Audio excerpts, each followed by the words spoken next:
오늘은 평신도 주일입니다.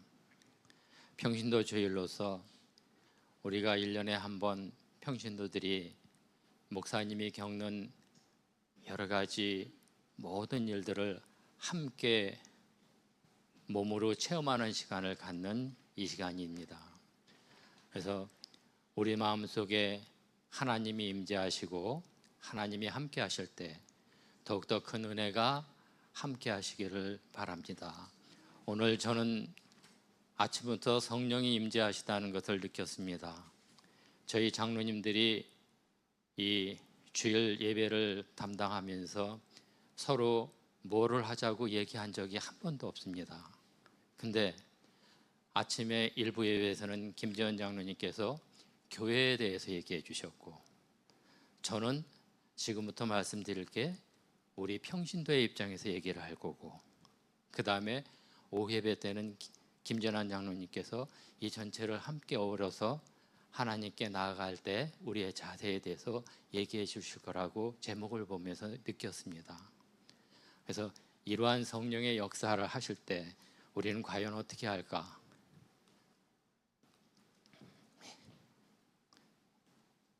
어떻게 할까 하다가 평신도 입장에서는 가장 먼저 우리는 하나님이 찾으시는 자가 돼야 되지 않을까.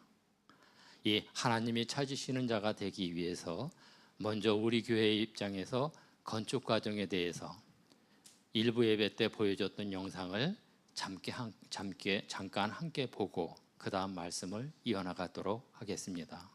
이렇게 힘들고 어렵게 세워진 교회에서 우리들은 과연 어떠한 마음으로 이 교회에 임해야 되고 우리의 삶의 자세를 해나가야 될까? 먼저 어떠한 자세로 무엇을 해야 이 평신도 주일에 가장 알맞을까?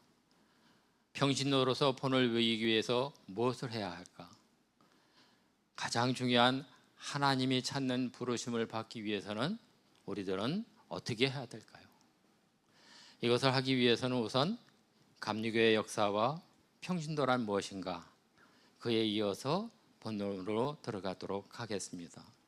감리교회는 1517년 마틴 루터의 종교개혁으로서 개신교가 창시가 되고 1743년 영국의 존 웨슬리에 의해서 감리교가 창시되었습니다. 조선에서는 1884년에 내한 맥클레이 선교사에 의해서 고종의 윤호를 받게 되었고 1885년 아펜젤로 선교사에 의해서 우리 감리교회는 창시가 되었던 것입니다. 감리교회는 발전은 1893년에 본처 전도사 제도로서 시작이 되었고 1930년에 제1회 창립총회 때 기독교 조선 감리회라는 것이 조직이 되어서 평신도의 역할이 증대되었고 1949년에 제4회 총회 때 오늘날의 감리회, 즉 기독교 대한감리회라는 감리회로 이름이 개칭이 되어서 지금 현재까지 이루고 있습니다. 그 감리회의 주체가 되는 우리 평신도들은 헬라어로서는 라이코스라고 하고 성경 속의 라오스와 의미가 동일한데, 이는 백성, 어떤 백성? 백성의 무리를 뜻하는데, 카르타고의 감독이셨던 키프리안, 우리는 보통 키프리아누스라고 얘기하는데 이분이 평신도라는 공식 용어를 최초로 사용했던 것입니다. 지금 이렇게 영상에 보이는 이분이 지금 사진으로만 남아있는 이 키프리안입니다. 그럼 평신도는 과연 어떠한 역할을 해야 될까? 평신도는 하나님의 백성으로 교회의 주체로 주님으로부터 받은 주님으로부터 소명을 받고 받은 소명을 위해서 각자 분수에 맞는 은사와 집사, 권사, 장로 등의 직분을 받아 그 나름대로의 역할을 다해야 되는 것이 우리 평신도들일 것입니다. 평신도들은 주어진 역할을 감당하면서 말씀에 근거하여 신앙생활을 해야 되고, 말씀에 따라 살아가기 위해서는 하루도 빠짐없이 성경을 읽고 끊임없이 묵상하는 자세가 필요할 것입니다. 우리가 가까이 하고 있는 성경이라는 것은 말씀만 보여주는 단순한 책은 결코 아닐 것입니다. 너무도 쉽게 알 수 있는 내용도 있지만 아무리 읽어도 도무지 이해가 되지 않는 부분도 있습니다. 또 마음을 달래주는 좋은 격언만 모아놓은 책도 아닙니다. 주어진 현실을 달콤하게 만드는 책도 아닙니다. 성경 속의 말씀을 통해 얻은 대안이 기대보다 훨씬 강하나 죄책감이나 죄의식을 갖도록 쓰인 것도 아닌 것입니다. 그러므로 성경은 우리의 신경을 마비시키거나 무디게 하는 것이 아니라 성경을 근거로 해서 알고 있는 지식이나 우리의 삶을 깊이 생각해 볼 수 있는 성찰의 시간을 갖게 하는 것입니다. 즉, 성경은 말씀을 통해 우리가 기쁨과 평안한 마음으로 변화된 삶을 살아갈 수 있도록 인도하여 주시는 아주 귀한 지침의 책인 것입니다. 이 성경을 근거로 했던 많은 분들이 계십니다. 이분들이 성경으로부터 지혜를 얻어 사람들 간의 문제를 해결하기도 하였던 것입니다. 그러므로 우리가 접하고 있는 이 성경은 삶의 가장 기본이 되는 귀한 것입니다. 우리가 성경을 객관적이나 과학적으로 읽으면 성경 속의 사실과 역사를 과학적으로 공부함으로써 인류 역사와 문화 발전의 과정을 살펴볼 수 있고 성경 속의 같은 상황에 처한 인물과 그들이 받았던 치유의 말씀을 통해서 영적인 깨우침과 심리적 도움을 받고 나의 생각이나 감정을 조절하여 생활에 적용할 수 있게 해주고 있습니다. 하지만 성경에 가까이 가지 못하는 것은 바로 나 자신을 모세나 다윗과 연결하여 추리하지도 못하고 바로나 헤롯처럼 어리석다고 믿지 않고 있기 때문에 또 내 생활과는 다르다고 생각하기 때문에 이러한 것들이 바로 내 생활이라는 것을 알게 되면 우리가 좀 더 성경에 가까이 갈 수 있지만 아직 그러지 못하는 분들이 너무나 많은 것은 현실입니다. 즉, 마음속 깊은 곳에서 무엇인가를 느끼는 감정을 통해서 성경에서 나오는 이야기에 동감할 수 있고 성경에 나오는 인물로부터 영향을 받고 변화되어서 내 생활의 기준이 되어야 될 것입니다. 욥기나 전도서, 시편 이런 것을 통해서 우리는 성경 말씀을 통해서 우리가 필요로 하는 지혜를 찾고 어려움을 극복할 수 있는 치유를 경험할 수 있어야 됩니다. 성경 말씀만을 가까이 하면서 살아야 하지만 우리들에게 주어진 현실이라는 것은 기준이 무너지고 근본이 흔들리고 있는 혼돈의 시대를 살고 있는 것이 오늘날입니다. 이런 이 어려운 환경 속에서도 우리들이 하나님의 음성을 바르게 듣고 기독적 신앙을 회복하면서 진정으로 우리가 하나님이 찾으시는 사람이 되기 위해서 힘쓰고 노력해야 할 것입니다. 이러한 내용을 위해서 인디아나 대학 종교심리학과 교수인 제임스 깁슨의 Healing Wisdom from the Bible이라는 책과 이동현 목사님의 오늘이 마지막 예배라면 이런 책을 근거로 해서 한번 하나님께 나아가기 위해서는 우리는 어떻게 해야 될까 살펴보기로 하겠습니다. 첫째, 하나님이 찾는 내가 되기 위해서는 우리가 가지고 있는 기존적인 생각을 바꿔야 할 것입니다. 즉, 발상을 전환해야 됩니다. 내가 살고 있는 이 시간과 이 장소가 하나님이 축복하고 섬기라고 주신 거룩한 곳이라고 생각하며 불평과 원망을 몰아내면 우리가 가지고 있었던 신앙의 방황은 멈추게 되고 새로운 시작도 이룰 수 있는 것입니다. 즉, 혼돈과 무질서 속에서 주어진 현실을 직시하면서 하나님의 손길과 섭리를 하나님을 신뢰하는 믿음으로 우리들을 돌아본다면 하나님이 허락하신 새로운 비전을 이룰 수 있고 말씀을 바로 이해하고 받아들일 수 있도록 하나님께서는 우리들에게 힘을 주실 것이라 믿고 확신합니다. 오늘 본문 말씀을 보면은 보통 달란트 비유하게 되면은 5달란트나 2달란트 받은 사람들을 중심으로 많이 이야기하고 있습니다.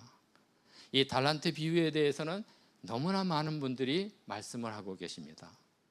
오늘 저는 5달란트나 2달란트가 아닌 1달란트 받은 사람을 통해서 우리 자신을 다시 한번 되돌아보는 시간을 가졌으면 합니다. 하나님께서 주시는 이러한 분배, 주인의 분배라는 것은 어느 누구에게 똑같이 주지는 않습니다.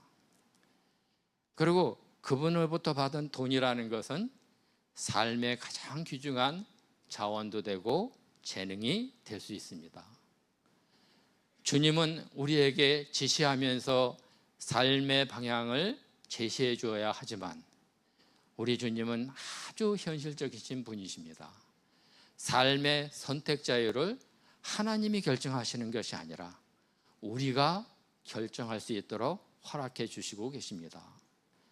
불확실하지만 스스로 결정해야 하는 순간이 있음을 우리들에게 알려주시고 계십니다. 누구든지 관용이나 용서는 항상 바라고 있습니다. 왜? 우리가 항상 너무나 많은 잘못을 저지르고 있기 때문입니다. 어떤 이유든 변명에 통하지 않는 아주 무정하고 무서운 세상이요, 한 번 기회를 놓치면 그 기회는 다시는 오지 않는다는 이러한 현실을 직시할 수 있도록 하나님께서는 우리에게 이 말씀을 통해서 알려주고 계십니다. 우리가 하나님이 찾으시는 자가 되기 위해서는 내가 어떻게 될 건가, 만일 뭐라면 이러한 생각은 버려야 할 것입니다.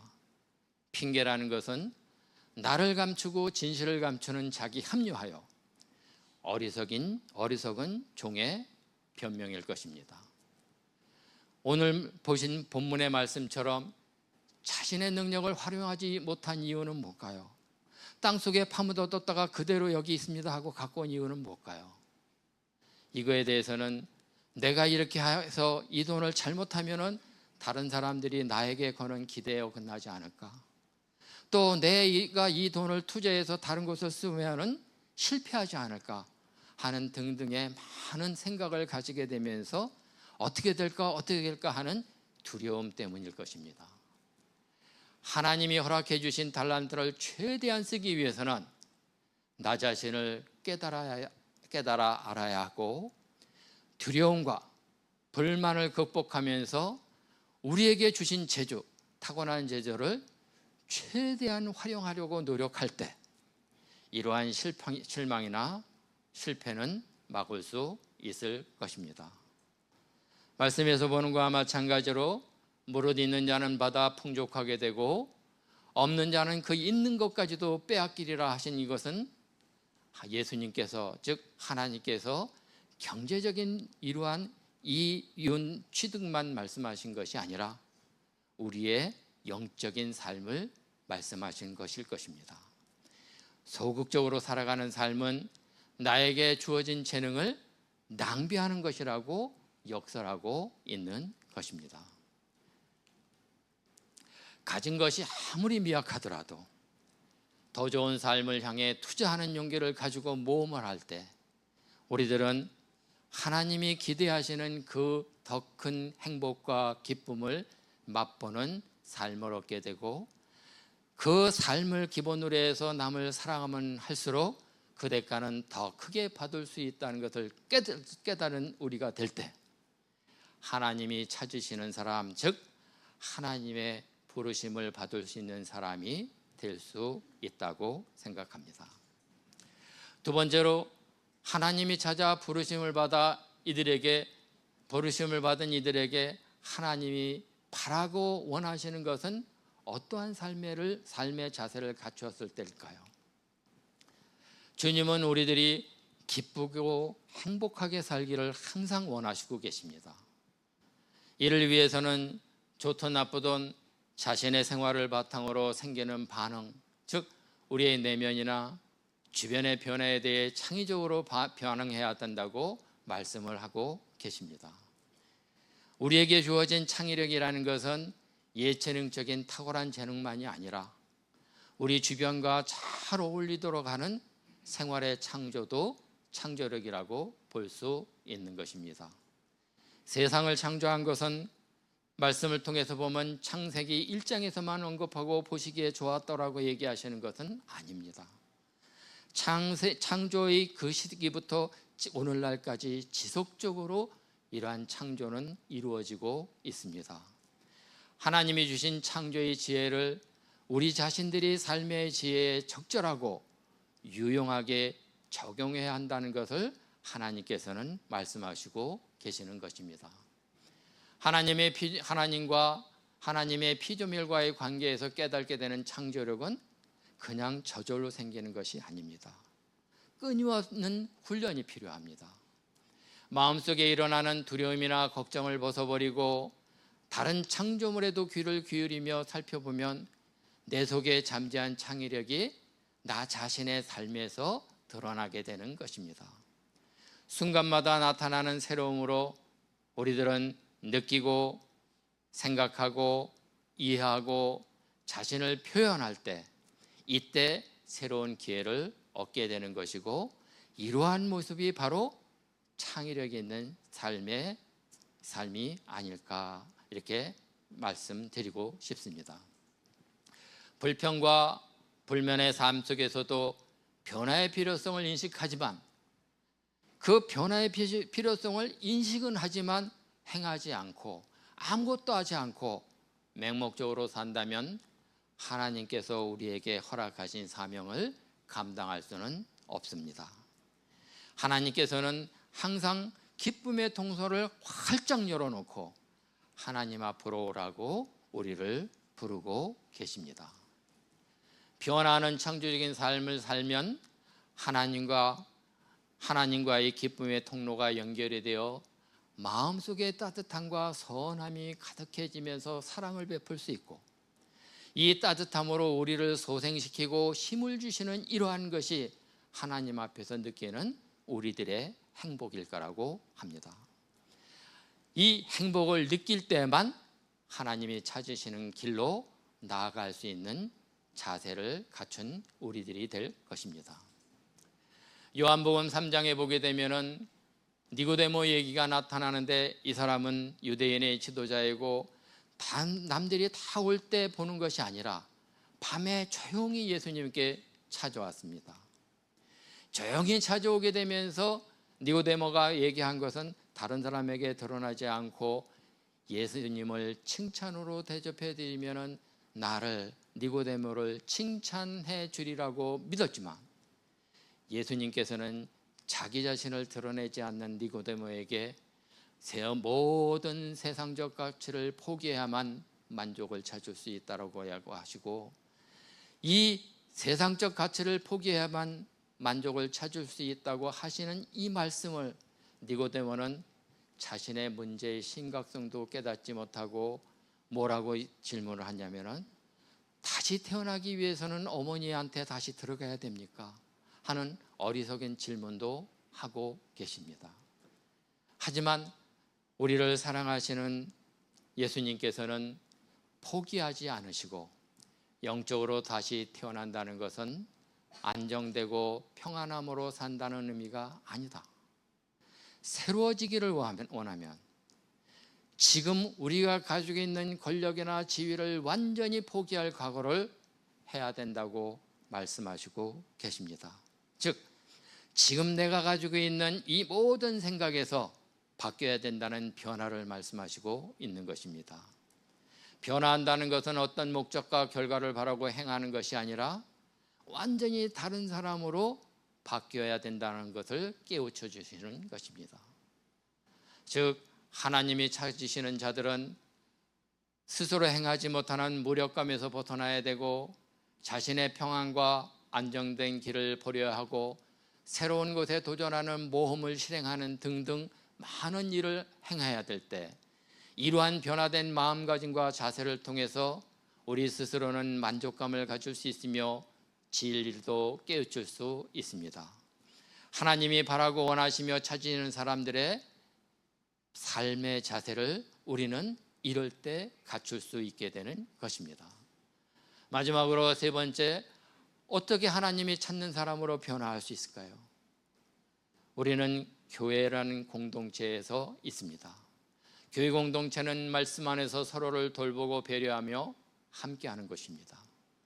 누구든지 먼저 들어와서 자리를 잡았으면 이제 막 들어오시는 익숙하지 못한 분들을 위해서 배려해주고 도와주고 뿌리를 내릴 수 있도록 함께하며 서로 섬기고 살아가는 좋은 이웃이 되는 섬기는 아름다운 모습을 보여야 됩니다.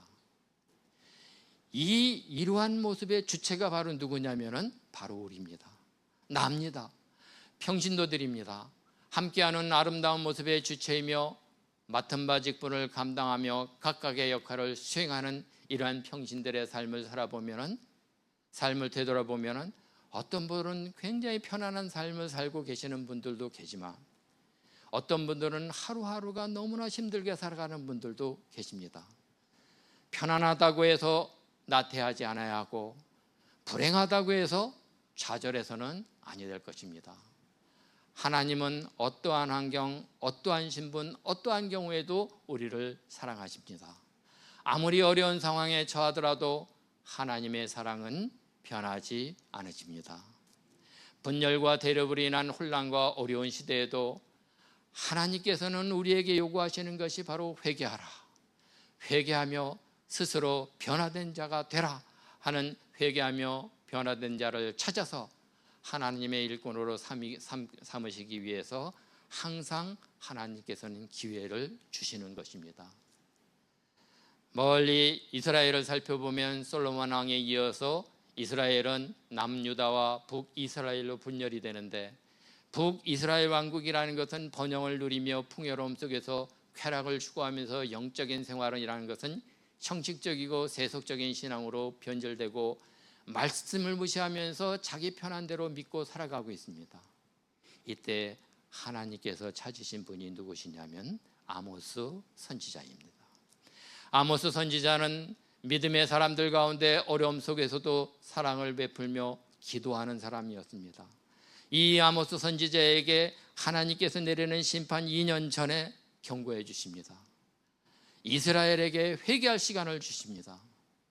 거기에 보게 되자 그 말씀을 들은 아모스가 아모스 7장 2절에 보게 되면은 주 여호와여 청하건대 사하여 주시옵소서 야곱이 미약하오니 5절에도 또 주 여호와여 청하건대 그치소서 야곱이 미약하오니 어떻게 서리이까 하는 이런 말씀을 하게 되면서 하나님의 경고에도 그 자체가 변하지 않는 백성들을 보고 여호와여 청하건대 용서하여 주시옵소서 미약하옵나이다 어떻게 서야 됩니까 하면서 저들을 용서하여 주시옵소서 우리들은 미약합니다 하는 고백을 하면서 죄 많은 인간들이지만 이들을 위해서 우리는 끊임없이 기도하는 모습을 보여주고 있습니다. 이 기도라는 것은 아무리 큰 어려움이 닥치더라도 힘써 기도하는 것이 바로 믿음이고 우리들이 감당해야 할 축복인 것입니다. 아모스와 같이 고백하는 평신도들을 하나님께서는 부르실 것이고 부르심을 받은 이 백성들이 하나님으로부터 쓰임을 받을 것입니다. 요한일서 2장에서도 이 세상에 있는 것들을 사랑하지 말라 누구든지 세상을 사랑하면 아버지의 사랑이 그 안에 있지 아니하니 이는 세상에 있는 모든 것이 육신의 정욕, 안목의 정욕, 이생의 자랑이니 이 다 아버지께로부터 온 것이 아니요 세상으로부터 온 것이다.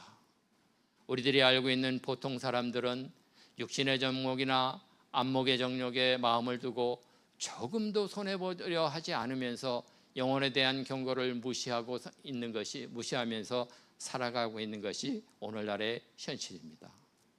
이들이 깨어서 변화되어 하나님의 부름을 받기 위해서는 모든 어떠한 어려움이 있더라도 우리는 말씀을 붙들고 담대히 복음을 외쳐야 한다는 것을 말씀하고 계십니다. 말씀을 붙잡고 담대히 복음을 외쳤던 준비된 한 사람이었던 아모스 선지자의 등장으로 어둡고 추악한 시대에 혼돈의 시대에 다가오는 하나님의 심판이 중단되고 하나님의 용서와 사랑이 임하게 됨을 우리는 모두가 깨달아야 할 것입니다. 우리 모두는 말씀으로 무장하여 자신을 돌아보면서 회개하고 은혜 충만한 성령 충만한 삶을 살아가기 위해서 말씀을 붙잡고 복음을 담대히 외치면서 최선을 다하는 삶을 준비하며 살아갈 때 하나님께서는 우리를 찾으시고 우리는 하나님으로부터 쓰임받는 사람으로 변화될 것입니다.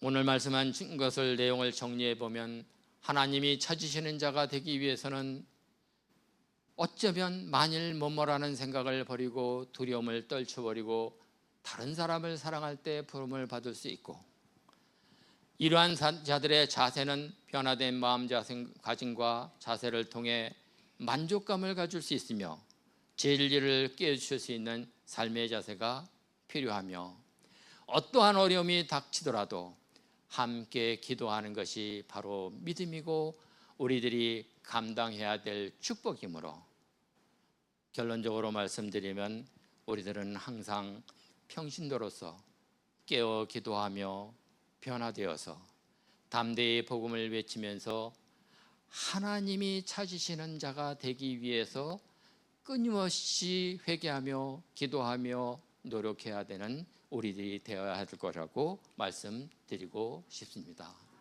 즉 하나님이 찾으시는 이 한 사람으로 인해서 하나님의 심판이 중단되고 하나님의 용서와 사랑이 임하게 된다는 것을 깨달아 바로 내가 그 자리에 설 수 있도록 힘을 다해야 할 것입니다. 감사합니다. 잠깐 기도하겠습니다.